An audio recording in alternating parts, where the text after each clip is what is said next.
desarrollo del tema sobre la indemnidad, la imparcialidad y el debido proceso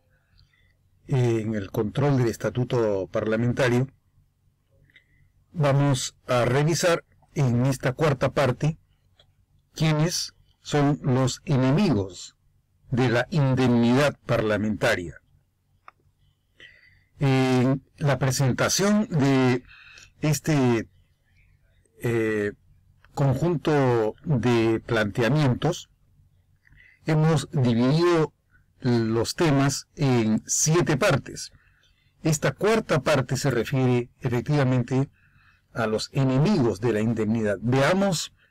cómo se presenta esta parte en un conjunto sucesivo de temas que van engarzándose uno con el otro. Hemos empezado con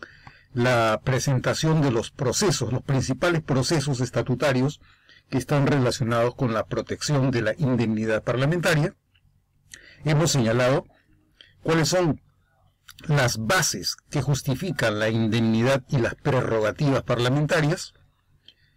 Luego hemos pasado a explicar la complejidad del concepto de democracia representativa, cómo es que este concepto tiene una debilidad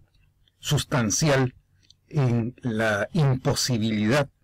de la representación real y absoluta, como consecuencia de lo cual la insuficiente comprensión de este concepto complejo, de esta realidad compleja, lleva a que por la incomprensión se generen malos entendidos y se aprovechen de los malos entendidos quienes conocen y tienen conciencia, tanto como quienes los ignoran y carecen de la comprensión o del conocimiento sobre la naturaleza del concepto, la realidad del concepto de la democracia representativa, se aprovechan y van distorsionando y desviando el sentido, la función, la utilidad de la democracia representativa como modelo, a la vez que la operación de este modelo que genera el reforzamiento de la incomprensión y por lo tanto genera desafectos, genera desaprobación, genera críticas que terminan en algunos casos en un cinismo desembosado, porque no puede aceptarse la distancia que existe entre el paraíso representativo, que es inalcanzable, y la realidad que nos desengaña con el desempeño inapropiado o disfuncional que testimoniamos cuando vemos cómo funciona en la práctica el sistema representativo. Veamos que entonces, entre la razón de ser, el sentido, las bases de la democracia representativa y las fallas estructurales que impiden un funcionamiento ideal, un funcionamiento imaginariamente utópico, esta distancia que hay entre el modelo y la realidad es aprovechado por quienes no conocen la naturaleza y las condiciones estructurales en que funciona el modelo a partir de la convención y de las creencias que deben soportarlo con nuestro compromiso. Esto genera la posición de enemigos, es decir, genera el aprovechamiento de las deficiencias estructurales y de las deficiencias operativas para minar, para generar el descontento generalizado, la falta de fe y la falta de respaldo al sistema democrático y de la fe en la capacidad del sistema representativo. Entonces, hemos visto procesos, bases, falla, ahora veremos los enemigos y en los siguientes capítulos, partes o secciones, veremos los otros 3 temas que nos están restando, que es en qué medida la indemnidad y las prerrogativas parlamentarias, de las cuales la inmunidad parlamentaria es una de ellas, están engarzados dentro de un contexto en el que hay elementos para sospechar de las deficiencias en la imparcialidad, y a la vez hay aspectos vinculados al debido proceso, que será lo que tenemos que revisar para determinar en qué medida cabe el control de los procesos y del estatuto del Congreso, de los congresistas, dentro del desarrollo de nuestra democracia representativa, para terminar con las preguntas relativas a la legitimidad que cabe esperar y que cabe lograr dentro de nuestro modelo de democracia representativa. ¿Quiénes, pues, son los enemigos de la indemnidad parlamentaria? La cuestión a responder es si las mayorías con representación y la mayoría parlamentaria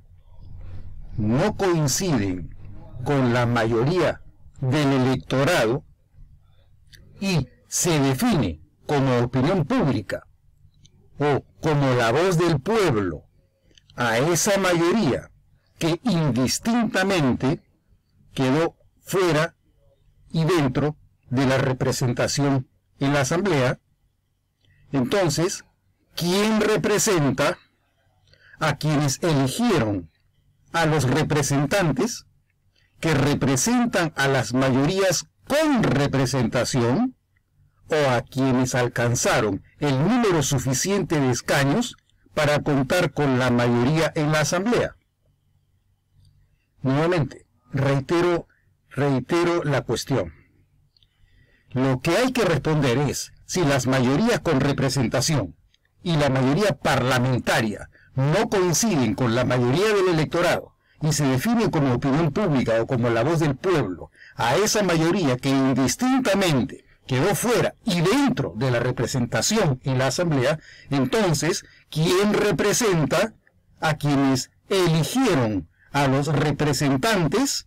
que representan a las mayorías con representación, o a quienes alcanzaron el número suficiente de escaños para contar con la mayoría en la Asamblea?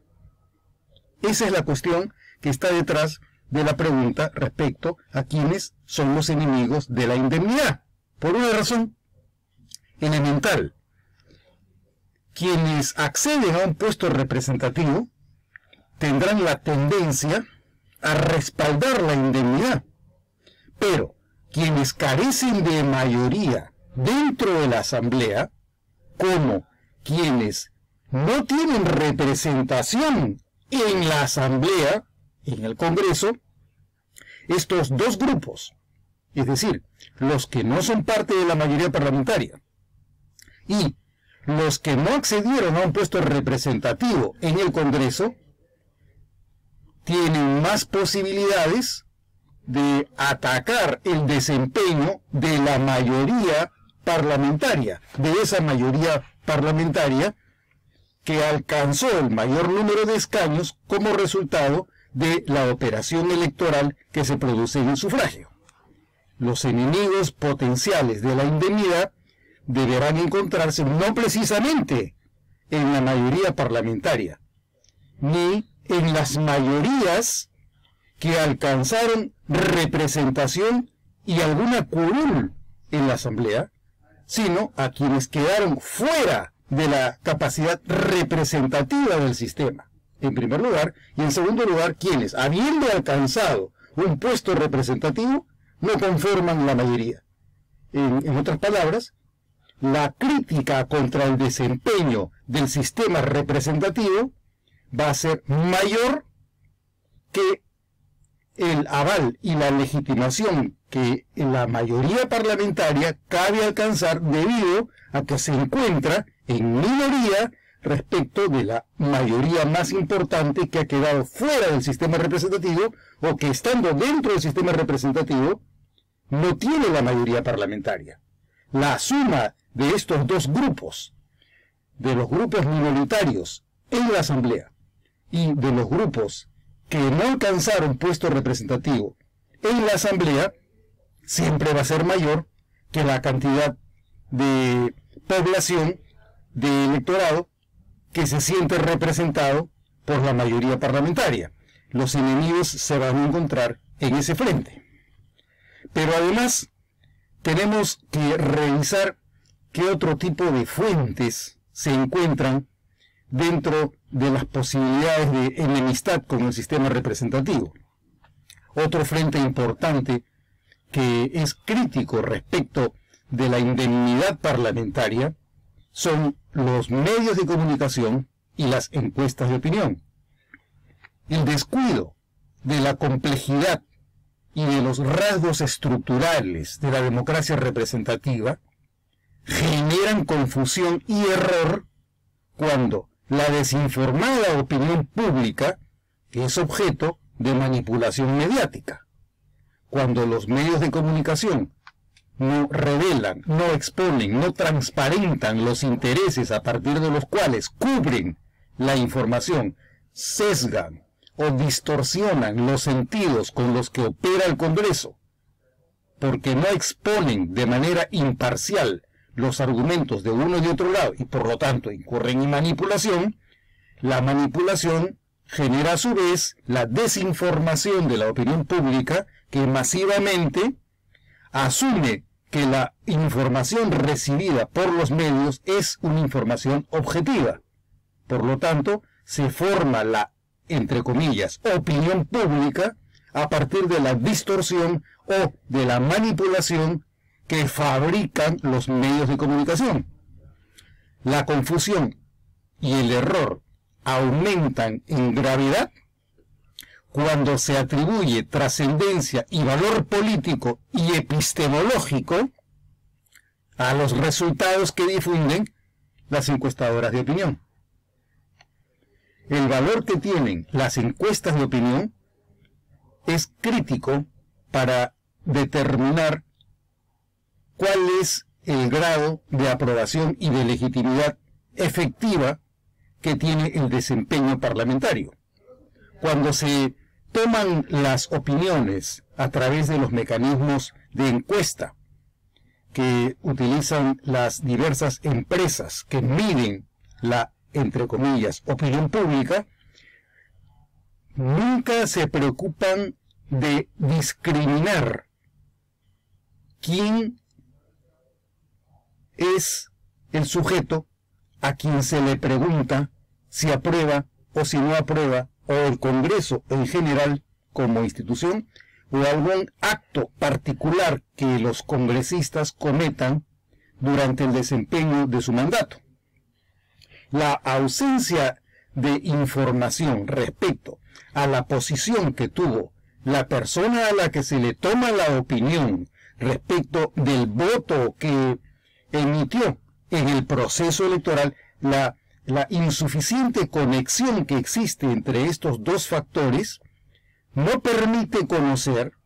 si quienes opinan a favor o en contra se encuentran en el segmento de la opinión pública que votó a favor de la mayoría parlamentaria, si votó a favor de algún partido que se encuentra en la minoría crítica del Parlamento,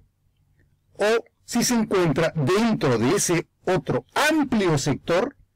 de la población que carece de representación dentro de la Asamblea,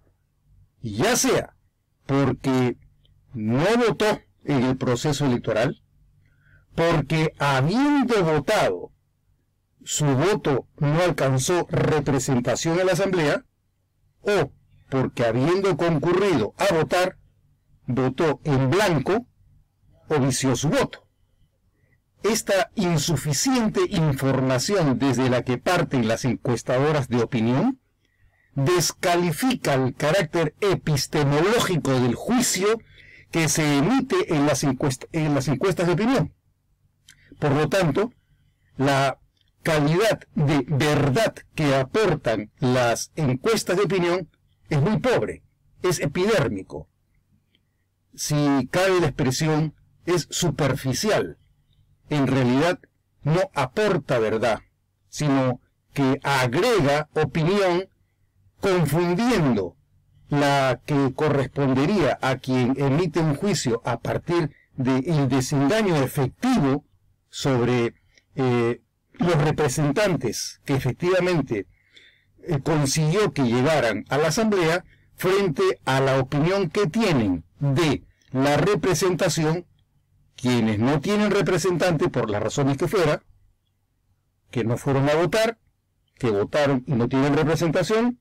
o que votaron y votaron en blanco, o que viciaron su voto. O a la vez, si es que se encuentran dentro de este sector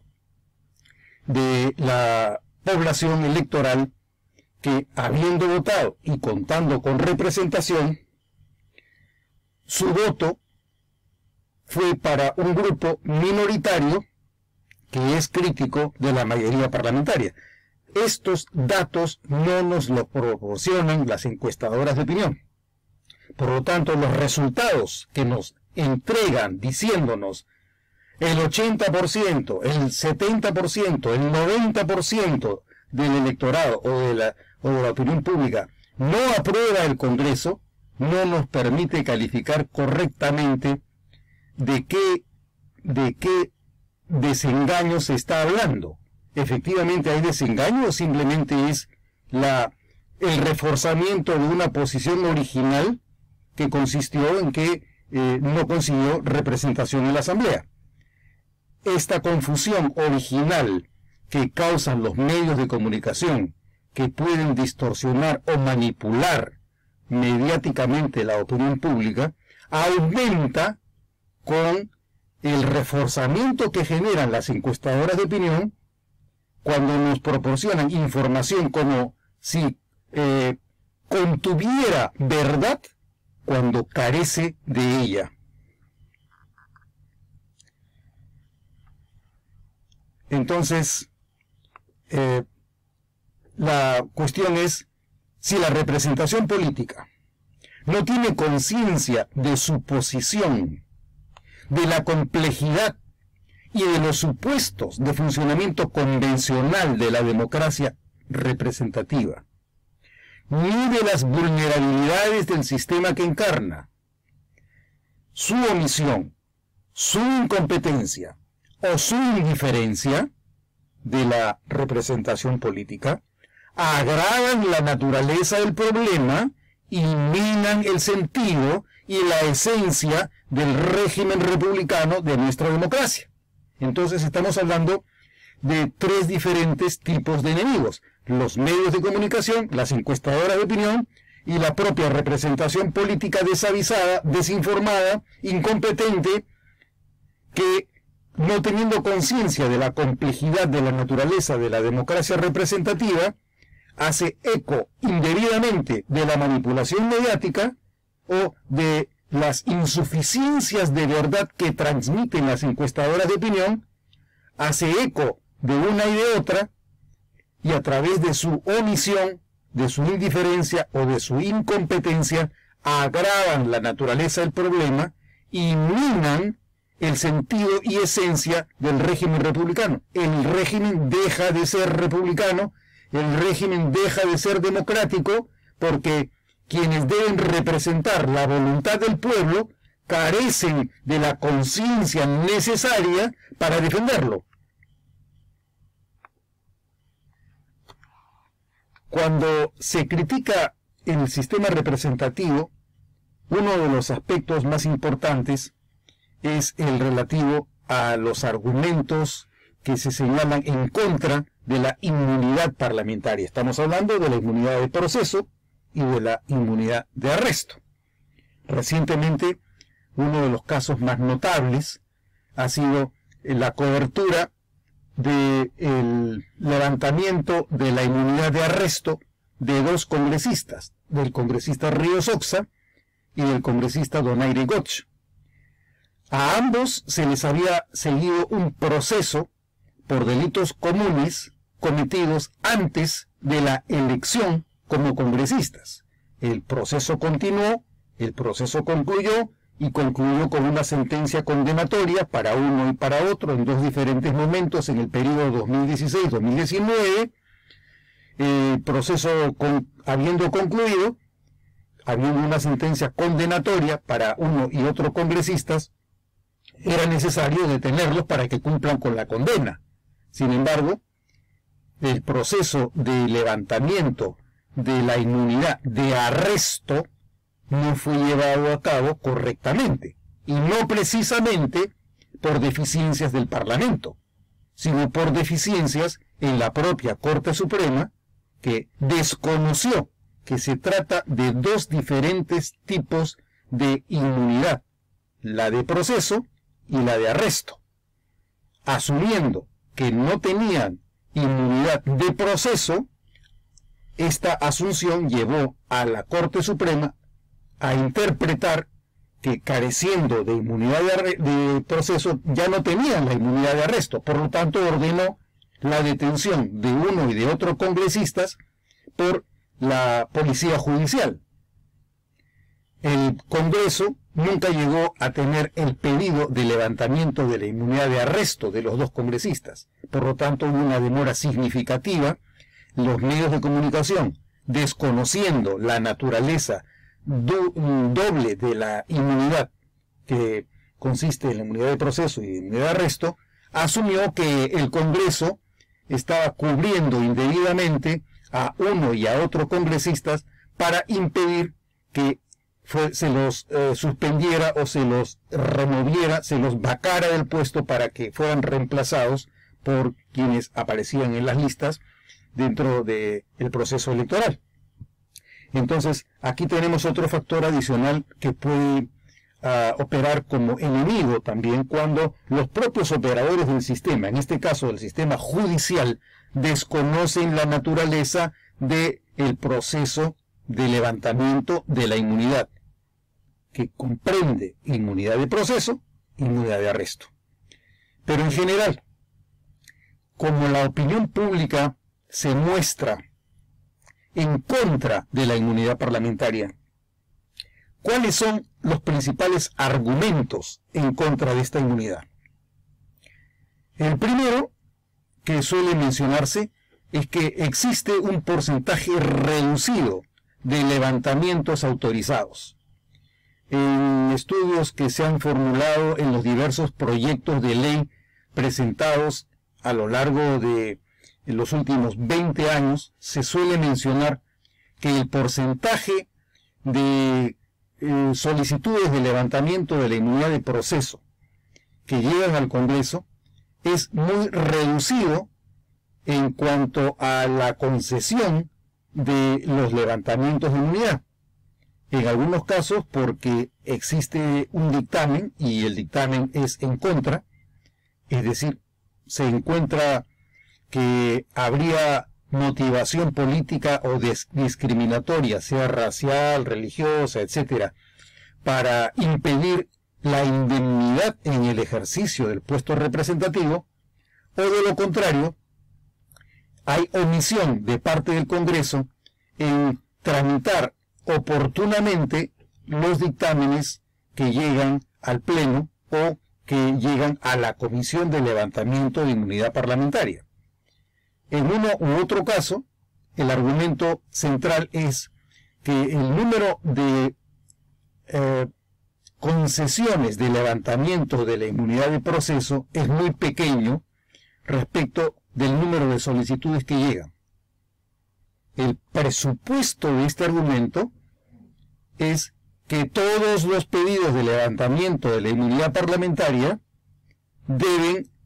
ser aceptados, deben ser admitidos y por lo tanto debe autorizarse el levantamiento del fuero parlamentario en el 100% de los casos. Entonces, el argumento dice, como el 7%, el 8%, el 12% es un número muy pequeño respecto del total de pedidos de levantamiento de la inmunidad, debe asumirse que debido a que este porcentaje es muy pequeño, hay una falla dentro del proceso de levantamiento de la inmunidad parlamentaria, hay complot dentro de los propios congresistas que se protegen a sí mismos para evitar que un colega padezca la suspensión del fuero. el argumento que dice que el porcentaje de levantamientos autorizados es muy pequeño, sin embargo, no toma en consideración que más allá del número en sí mismo, lo que hay que tener en cuenta es la fundamentación y el mérito que tiene el pedido de levantamiento de la inmunidad. El omitir esta referencia al mérito y asumir que el 80% o el 90% de los casos no se autoriza para el levantamiento de la inmunidad y la suspensión del fuero, este argumento no se condice con el análisis que debe hacerse del fondo del asunto, no conociendo, es decir, desconociendo las razones por las cuales este porcentaje es tan pequeño, no cabe calificar ni descalificar por el solo hecho del número que los procesos de levantamiento de la inmunidad parlamentaria han sido correcta o incorrectamente llevados. Y si asumiéramos que el número fuera un criterio adecuado o conveniente para evaluar el funcionamiento de las instituciones, también cabría hacer la proyección similar. Podríamos decir, por ejemplo, que si el número de leyes que efectivamente es útil para el país, del 100% que se aprueba en un año o en los 5 años, solo el 8 o el 10% tiene el debido fundamento, entonces el criterio sería, como el 90% de la legislación o el 80% de la legislación aprobada por el Congreso carece de argumentos o de sustento suficiente para tener la naturaleza de ley, entonces anulemos la capacidad legislativa del Congreso y otorguémosela a otro ente, no sé, al Tribunal Constitucional, al Poder Ejecutivo, a un Consejo de Estado, etcétera, de forma que el órgano representativo se vea privado de una función que, desde el punto de vista cuantitativo, no se estaría cumpliendo acertadamente. En otras palabras, entonces, el argumento puramente cuantitativo es insuficiente para calificar o para descalificar la actuación y el desempeño del Congreso en relación con el proceso de levantamiento de la inmunidad parlamentaria. El segundo argumento es relativo a la desigualdad en el régimen democrático. Se afirma que la inmunidad parlamentaria es un rasgo que es contrario a los principios democráticos porque pone a los congresistas en una situación de desigualdad frente al resto de los ciudadanos. Hay algunos ciudadanos a los que se los enjuicia de manera regular, pero a los congresistas no. A los congresistas se les otorga un estatus que impide al Poder Judicial que cumpla con su función independientemente del papel que tienen los representantes dentro del sistema democrático. La respuesta frente a este argumento es que esa diferencia basada en la desigualdad de estatus o de rol que cumple el representante dentro de nuestro sistema estatal, esta diferencia es indispensable, es necesaria para garantizar precisamente el funcionamiento del sistema que se afirma a partir de la lógica de que el poder tiene como origen la voluntad popular. La voluntad popular requiere del reconocimiento de la prerrogativa de la inmunidad precisamente para garantizar el respeto a la voluntad popular, para asegurar que quienes el pueblo ha designado para que lo representen puedan representarlo sin ningún tipo de interferencia de ninguna naturaleza. El tercer argumento es que la inmunidad parlamentaria agrega dificultades en el proceso de administración de justicia. El argumento señala que debido a la existencia de la prerrogativa de la inmunidad de proceso o de arresto, el sistema de administración de justicia no puede mejorar ni optimizar el desempeño de su función. ¿Por qué? Porque hay un impedimento de naturaleza estructural que impide que el Poder Judicial llegue de manera igualitaria a toda la población, debido a que el sistema reconoce diferencias y le impide enjuiciar a quienes tienen el estatus de representante. Sin embargo, lo que se desconoce cuando se habla de que las prerrogativas como la inmunidad de proceso y de arresto agregan dificultades a la administración de justicia, lo que se desconoce o lo que se ignora o lo que no se suele mencionar es que si se tratara de la agregación en el proceso de administración de justicia, esta agregación es mínima, es reducida. La incidencia en el proceso de administración de justicia respecto del número de casos que tiene y que maneja el Poder Judicial como carga, en comparación con el número de solicitudes de levantamiento de la inmunidad parlamentaria que llega al Congreso, es insignificante respecto del desempeño del Poder Judicial. Más bien, lo que cabría señalar sería afirmar que el Poder Judicial debería optimizar sus procesos de administración de justicia independientemente de los procesos de levantamiento de la inmunidad de proceso o de arresto. Si las dificultades en el proceso de administración de justicia no tienen que ver de manera significativa con la existencia o la inexistencia de un sistema de inmunidades o de prerrogativas representativas, pero que precisamente tienen por misión permitir el respeto de la voluntad popular. Y el cuarto argumento es que la ausencia de independencia en la evaluación de los pedidos de levantamiento se debe a la ausencia de neutralidad, a la ausencia de imparcialidad en el proceso de levantamiento de la inmunidad parlamentaria. En este caso, lo que se señala es que debido a que los congresistas tienen un interés creado en permanecer dentro de la Asamblea, y esta pertenencia se basa en criterios partidarios, los propios partidos son los que se preocupan de impedir la facilidad en el levantamiento de la inmunidad parlamentaria.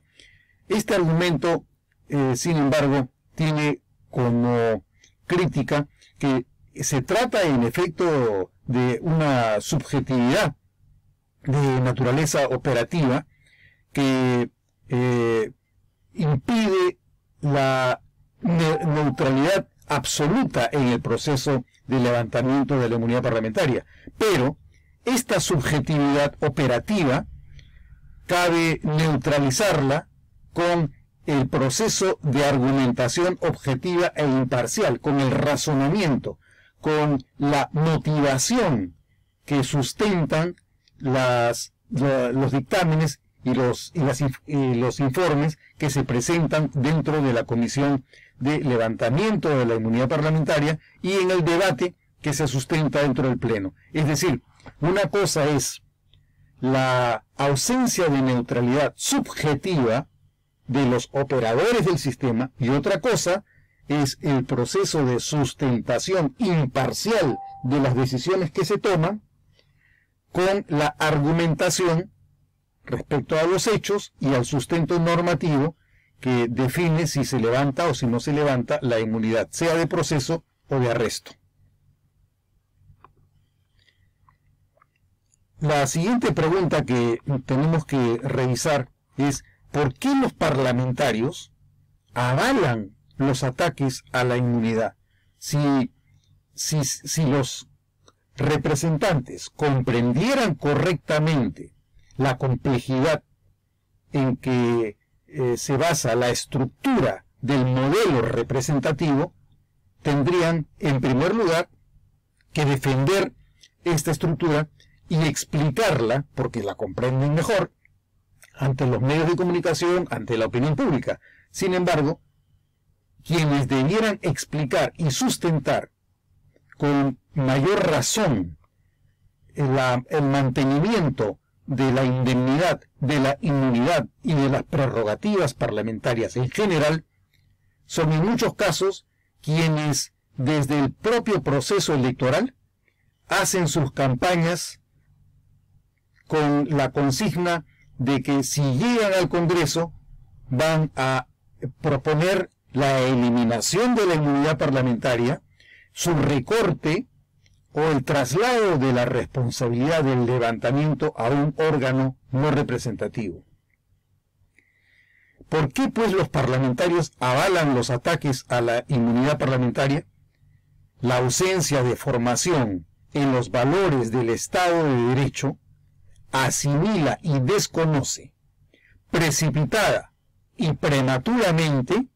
la crítica descontextualizada del funcionamiento representativo de nuestra democracia política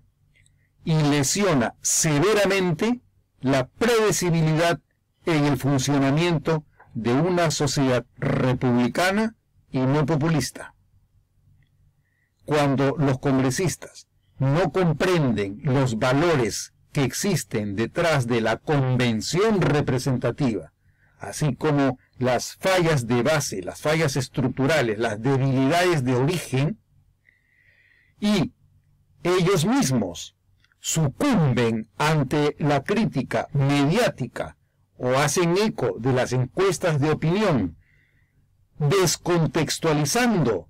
tanto las críticas mediáticas como los resultados demoscópicos,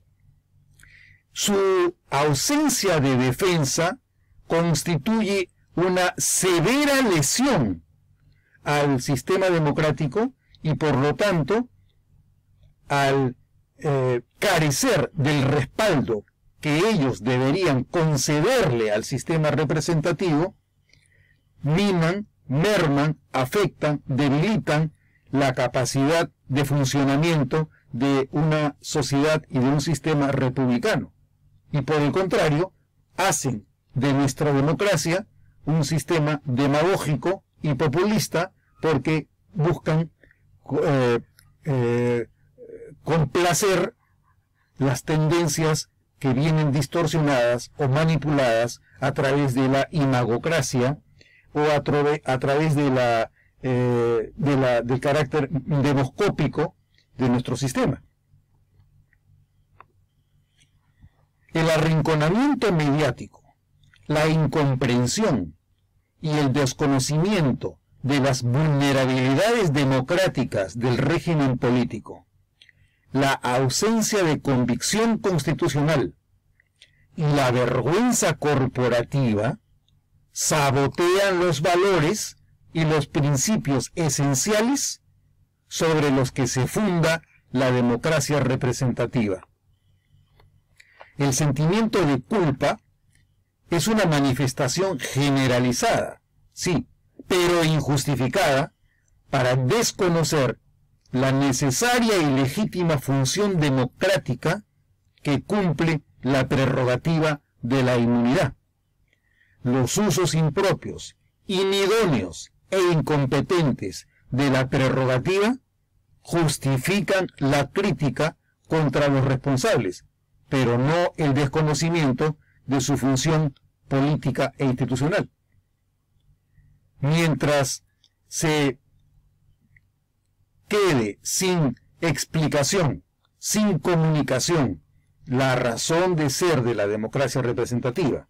la naturaleza, la utilidad, los principios, el sentido y los objetivos de las inmunidades, carecen de funcionamiento, carecen de gravitación dentro del sistema democrático. Quienes tienen a su cargo la responsabilidad de explicar cómo, en medio de la debilidad democrática de un régimen representativo, no deja de tener relevancia y valor en la capacidad de los congresistas de quedar indemnes frente al sistema de responsabilidades que les reconoce el sistema de prerrogativas parlamentarias. ¿Qué efectos son los que causan la indefensión de la inmunidad parlamentaria. La vigencia, la defensa, la difusión y la transmisión de los valores sustantivos de la democracia representativa dependen de la comprensión primaria de la importancia de su reconocimiento, tanto como del uso responsable de la excepción democrática al principio de igualdad por quienes tienen la titularidad y quienes encarnan esos valores en el desempeño efectivo de su vigencia, operación y funcionamiento. Mientras no se comprenda la importancia del reconocimiento de las prerrogativas parlamentarias en general y de la inmunidad parlamentaria en particular, mientras no se pueda o no se sepa explicar por qué la democracia requiere excepcionalmente de la desigualdad basada en la diferencia de roles que tienen los representantes para cumplir con la finalidad democrática que consiste en el respeto de la voluntad popular, mientras esta condición no se cumpla, los valores democráticos quedan sin defensa. Esa es la paradoja que existe en la esencia misma, en el núcleo mismo del sistema de democracia representativa. La irresponsabilidad, distorsión y desvíos operativos en el uso de la inmunidad agrega ciertamente a la incomprensión de su finalidad, el descrédito y refuerza la ilegitimidad funcional ante la opinión pública y la cobertura mediática. Es la suma de factores que refuerza el descrédito y por lo tanto aumenta y refuerza la ilegitimidad que nace a partir de la crítica indebida, manipulada, sesgada o distorsionada por la opinión pública que generan los medios de comunicación. Las insuficiencias de la imparcialidad complotan contra la razón de ser del régimen representativo. Las incompetencias morales y políticas agravan la debilidad del régimen representativo. Por lo tanto, la sumatoria de todos estos factores, que empiezan con el reconocimiento de los enemigos que están al interior del sistema, como son, en primer lugar, las minorías dentro de la Asamblea, que están en contra de las mayorías, y de las mayorías que quedan fuera de la Asamblea, sin ninguna representación, sea porque no fueron, porque no quisieron votar, o porque habiendo ido a votar, su voto no culminó exitosamente con un puesto representativo, con mayoría o con minoría, no interesa, o porque habiendo también concurrido a votar, prefirieron votar en blanco o votar viciado. Estos factores al interior del sistema aumentan cuando se cubre el desempeño desde la perspectiva mediática, incidiendo en imperfecciones del sistema que descontextualizan la operación aislada de algunos representantes frente al sistema democrático. Se mina el sistema democrático cuando se incide, cuando se resalta, cuando se releva un factor aislado, como si ese factor aislado supusiera el mal funcionamiento de todo el sistema representativo, a lo que se añaden las encuestas de opinión y, por último, la insuficiente competencia de los propios congresistas que, desconociendo la naturaleza del modelo democrático, no lo pueden defender, no lo defienden y, al contrario, hacen eco de las críticas externas que no pueden responderse con una explicación suficiente ni adecuada, de manera que se caiga en cuenta que más allá de las dificultades estructurales, existen razones para criticar que no tienen por qué afectar el funcionamiento del sistema. Este es el proceso en el que hemos llegado a la explicación de los enemigos de la indemnidad y de la inmunidad parlamentaria. Hemos visto entonces cómo los principales enemigos se encuentran al interior del propio sistema, porque hay fallas estructurales que impiden la representación total, genuina y personal. Esa es una imposibilidad. Sumamos el impacto mediático, sumamos el carácter mercadocrático o demoscópico, sumamos argumentos que son insuficientemente justificados para eliminar la inmunidad parlamentaria, para trasladar el levantamiento de la inmunidad a un órgano no representativo, y hemos presentado también cómo así es que los representantes avalan los ataques a la inmunidad debido a sus propias incompetencias y a su propia ignorancia o desconocimiento del rol que tienen las prerrogativas y la inmunidad, así como por la insuficiencia de argumentación que tienen para explicar cómo la cobertura mediática no justifica la eliminación de una prerrogativa que es necesaria para que el propio sistema de democracia representativa se mantenga. Esto es entonces lo que corresponde explicar respecto a quiénes son los enemigos de la democracia representativa en general y de manera particular los enemigos de la indemnidad parlamentaria y de las inmunidades parlamentarias. Continuamos en el siguiente segmento.